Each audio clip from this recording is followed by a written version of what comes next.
All right, this is the Hyper Tough 2-ton hydraulic bottle jack is what they call these. Looks like a bottle, and there is a jack.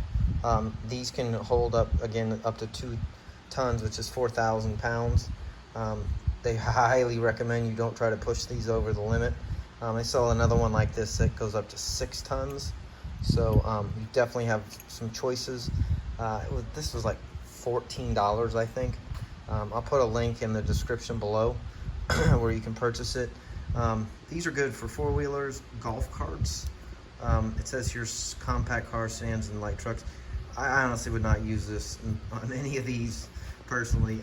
And not that it can't handle it, but as you can see, the base is not that big. So as you would expect, there's a laundry list of warnings here, and I'm not going to read them all, but essentially you want to chalk the wheels. You want to make sure that you're not underneath any of these said vehicles you're lifting up. Keep your arms and legs and head away from underneath the thing you're trying to lift up. This is the so this is essentially the valve, and it comes with this I don't know why they cover it, but it looks like that when you buy it. Take that off.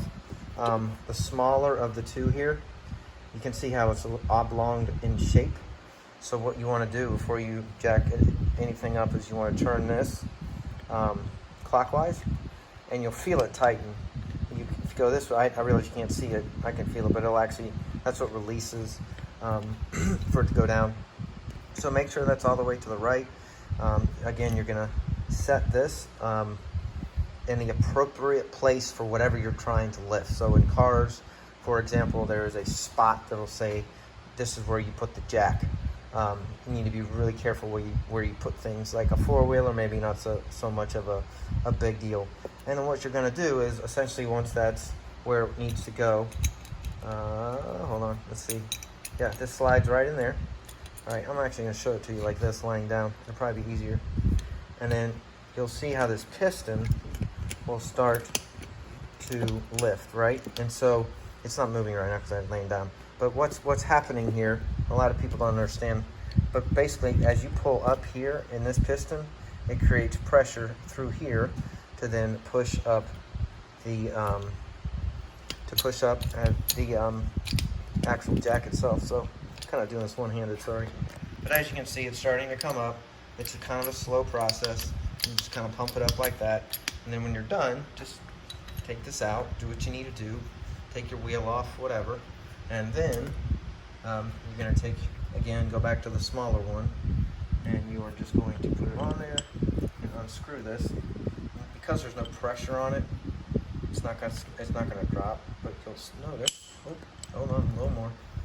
You'll notice that as you unscrew this, again, nothing's pushing on it, but there it goes.